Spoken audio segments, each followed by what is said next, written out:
Hello everyone, this is Cody Lee of BlackCatBooks.org, author of I, the Dragon, Cruel and Beautiful Rabbit Hole King Dio, and the upcoming Lauren Frey. I've talked a lot about how much I don't like the Great Ace Attorney on stream. So much so that people are always surprised when I mention that, like, I'm still playing it. Because like, this is a game that I've made no secret about, like, disliking and, like, having really strong issues with. But, like, I've been trying to power through it, in part because of my love of Ace Attorney, but also in part due to my love of Sherlock Holmes. And this game, like, actually helped me or motivated me to go back and actually go through the classic Holmes stories, and I really began to understand just how much I like and appreciate them.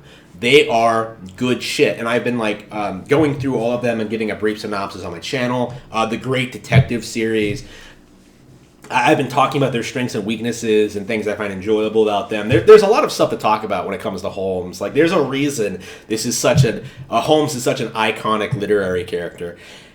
And playing the Great Ace Attorney has been super underwhelming for me, for that exact reason, in which it does not feel like Sherlock Holmes. Now, I've seen a lot of people like try to defend this, saying that, like, oh yeah, the Sherlock Holmes thing is done to death. They're trying to be creative with it. They're trying to do something a little bit different. But I think at this point, like, I'm in the middle of Case 5 of the original game. About halfway through the entire duology. 2 games, both games in the series. I don't really feel as if they really nailed the appeal of the character at all, because, like, he's not on screen all that often, and when he is, he's like unbearably annoying, and just, well, annoying isn't the way to put it. Like, it doesn't emphasize the character's positive traits. Like, you would think this would be an Ace Attorney game where, like, Holmes is like the primary detective, and he comes up with some elaborate explanation for something, and you kind of have to work around him. Like, imagine like an Ace Attorney game where, like, Holmes is the antagonist rather than, like, the prosecutor, the detective, and, like, having to go through like this elaborate, dealing with, like, his insane deductions, his ability to turn things around and, like, really see things in a different light. Like, I was surprised reading the classic Holmes stories, just how many of these characters feel like they could have come straight out of an Ace Attorney game. You have people who have, like, traveled the world, adopted exotic pets, have gotten involved in, like, royalty and, like, these elaborate conspiracies. People who use their, like, higher education for criminal activity. Like, there is a lot of potential. I've said this before when going through, like, all of these original stories, is that, like, a lot of these side characters, these focus points in individual stories could have been very heavily involved in the events of the Great Ace Attorney. They could have been, like, the Great Ace Attorney could have been more of an adaptation, like with an Ace Attorney twist. They could have used these characters again, brought them back, paid homage to them, and for the most part, I don't really see that. Like, this seems to be something that takes place after, like, the traditional Holmes stories. I haven't gone through them all, so I can't say for certain, but I mean, there is just a lot of indications that, like, all of, like, the classic Holmes stories are kind of behind him and things like that, and He's like well established as, like, the world's greatest detective at this point, like at the height of his career, and I find that so difficult to believe, considering how he's presented, how other characters react to him, and how little involvement he actually has, at least in this first game. I don't, like, the only time he ever was really all that involved was, like, what, Case 2? Right, the one with the snake, the one that tried to adapt the Speckled Band. Like, again, I've read the Speckled Band by this point, like, specifically because of this game, and that case had nothing to do with the Speckled Band, other than the fact it had a snake, which Iris acknowledges, which makes it really baffling. It's so confusing, like how they set this up with like, oh man, Iris, by the way, is the reason I have such a big problem with this. She is legit the worst girl Ace Attorney has ever had. Like, I cannot stand this little shit.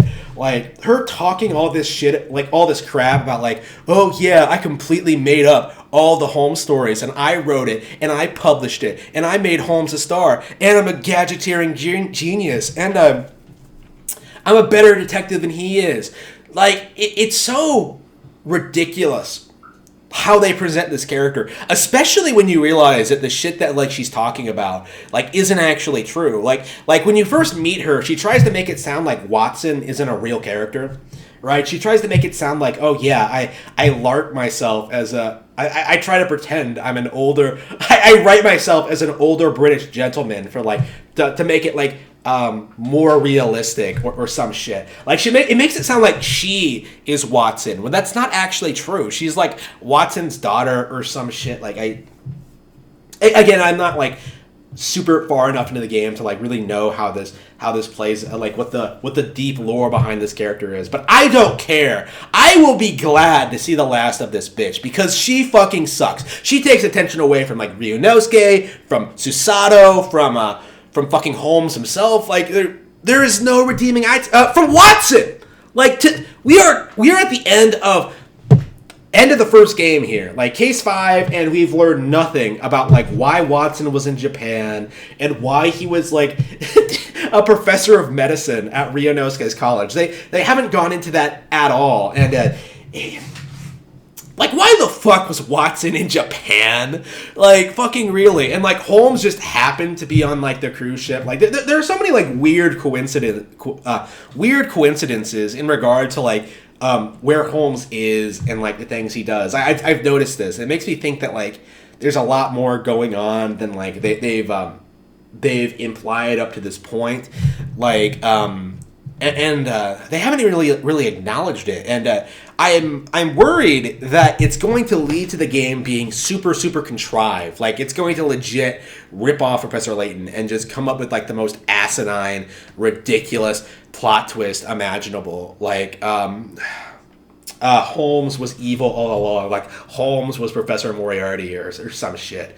Like, oh man, he was the real antagonist all along. He was the mastermind. He orchestrated all of his own cases.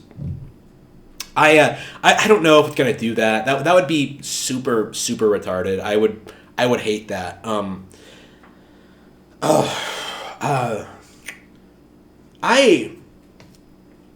I think they could have done so much more with this idea. I really do.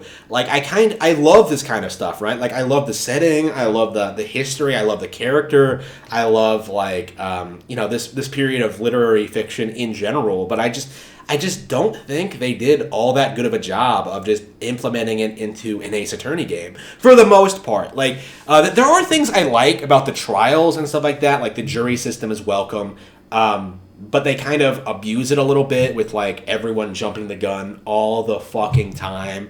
That gets really old really quickly. Like, just the reusing characters on the jury. Like, they even bring this up, how unlikely it is that, like, out of London's 6 million inhabitants, you would keep getting jury members that are personally involved in the case. Like, it just pushes the boundary of believability a little bit. And like I said, it does remind me a lot of Professor Layton and just how they cannot resolve a story to save their fucking lives. They come up with all these cool ideas, all these cool concepts, like this completely ridiculous plot line, and they just don't really resolve it in any kind of like they subvert your expectations every single time, and that is becoming a word. Like, I need to make a video about that, but like that's what I get from this, right? Like, I feel like they were trying to get a little bit too cute with the license, with the character, and they didn't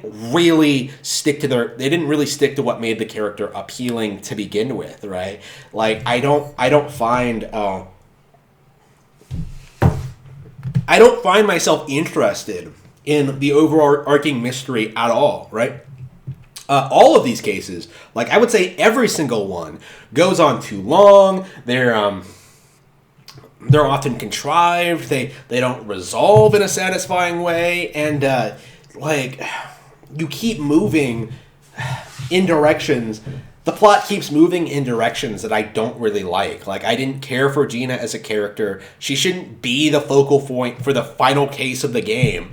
I don't like I don't like Iris at all, but I also don't like Gina. I don't think I really need to bring that up. I mean, I like Gina more than Iris because, Gina actually has flaws, and she actually seems to have, like, a relationship to, like, an established Sherlock Holmes character, Inspector Lestrade, who I think is, like, generally the most common character to be featured in adaptations other than, like, Watson himself. But,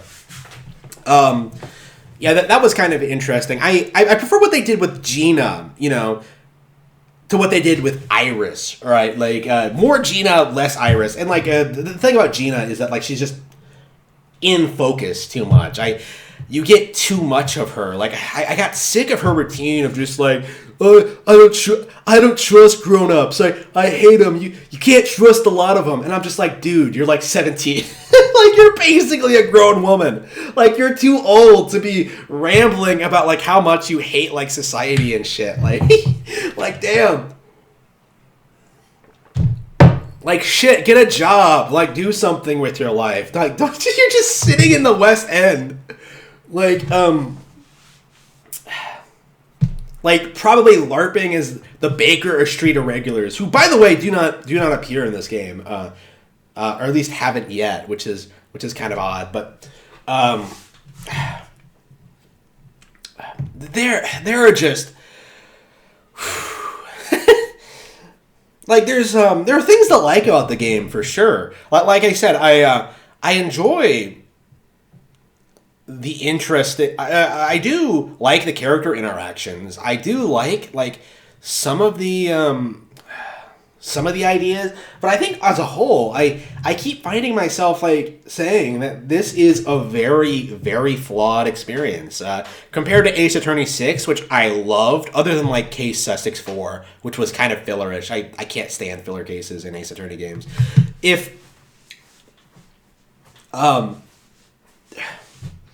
Like, Ace Attorney 6 in general was like a 10 out of 10 for me, and this is a bit more middling. I would say like 7 out of 10 or something like that. Like, I don't want to say I hate it, but I've gone on the record several times now that I was expecting this to be one of my favorite games of the year, and at this point, if I hadn't already been told that like The Great Ace Attorney 2 is significantly better, I might not even consider continuing. I might actually have be considering dropping it if I didn't like think it might get better with the sequel, with them like actually progressing the plot in a meaningful way, and things like that. Is there anything else positive to say about this? I think I might as well say something positive since I'm making this video.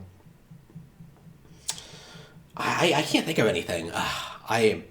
The fact that I'm dwelling so much on the negative should tell you a lot about how I feel about this. I just don't care for what they've done with this game. I think it's very disappointing, very underwhelming, and I just hope it gets better going into the next one.